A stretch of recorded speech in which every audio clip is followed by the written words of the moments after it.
Ukrainian President Volodymyr Zelensky has said speed is of the essence as Ukraine continues to take back its territory. He said the pace of Kyiv's military advance should be matched in aid from Ukraine's partners. On Monday, Ukrainian officials said they'd retaken the village of Bilohorivka in the Luhansk region. However, the local governor expected difficult battles to take back territory in Luhansk as the occupying forces were preparing to defend their positions. In the past few weeks, Ukraine's counter-offensive in the Kharkiv and Kherson regions has gained momentum with large swathes of land recaptured from Russian forces. Харківська область, стабілізуємо ситуацію, тримаємо позиції. In Kharkiv region, we are stabilizing the situation, holding our positions firmly, so strongly that the occupiers are palpably panicking. Well, we warned that the Russian military in Ukraine has only two options: escape from our land or captivity. The collaborators have similar options: either they will try to escape, and it remains to be seen whether Russia will let them into its territory, even if they gave their passports, or the collaborators will be convicted according to the current legislation of Ukraine. What is very important now is the pace of stabilization in liberated areas, the pace of movement of our troops, the pace of restoration of normal life in the liberated territory, and the pace of partner support. We speak about this honestly. The pace of providing aid to Ukraine should correspond to the pace of our movement. This was also considered today at the meeting. За підтримку наших спортсменів, за непохитну. And that's the Ukrainian President Volodymyr Zelensky. Well, for more on the war in Ukraine and in particular Ukraine's counter-offensive, let's speak to U.S. military analyst Doug Brooks, who joins us live from Washington, D.C. Good to see you, Doug. Thank you very much indeed for joining us. So Ukraine said to be making territorial gains. We heard of the capture of villages along the northern approach to Lysychansk and Severodonetsk in Luhansk. What's the latest that you're hearing from the front line, and in particular with that Ukrainian counter-offensive? Well, it slowed down a bit. Basically, they were, I think, outrunning their logistics. The Ukrainians say they did not expect to do nearly as well as they did or move as quickly as they did. The Russian defense basically just crumbled and largely ran. A lot of the equipment has been left behind by the Russians. I mean, tens of millions of dollars worth of equipment that is being consolidated now by the Ukrainians and turned around. So it's been a very, very successful offensive. I think the only thing slowing it down is the level of its success, which is enormous. And to the point where they actually occupy a lot of the territories that Russia is about to claim as being part of Russia. So that will complicate the whole plebiscite that the Russians are going to claim to have in Luhansk and Donetsk. Right, well, let's talk about that quick crumble of Russian forces that you were talking about, looking at Kharkiv, for instance, and how it appears that the Russians were taken by surprise there. I mean, after 5 months of holding this territory in the northeast, how are the Ukrainians able to apparently take it back so easily? So the Ukrainians had been essentially advertising the fact that they were going to do a counteroffensive in Kherson further south, and had been building up troops there and had been destroying the bridges over the river that supplied the Russians.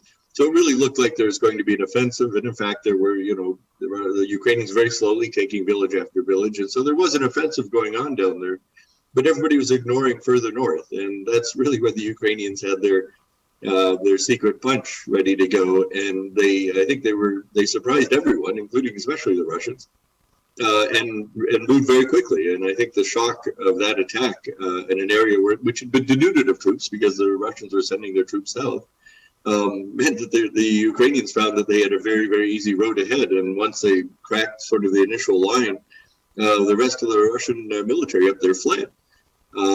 At the same time, the Russians are saying, "Oh, well, we have reserves that we're going to throw in." If they did, they didn't do much, and literally the only thing slowing down the Ukrainians for a while is just having their logistics keep up with them as they moved east. They've cleared a lot of the territory along the Russian border, and now the Ukrainians are attacking with artillery and rockets across the border into Russia. in hitting some of the Russian communities along, or Russian, I should say, troop buildups along the border. So Russia's really kind of on its back foot at this point. A lot of the troops the Russians are sending in are very poor.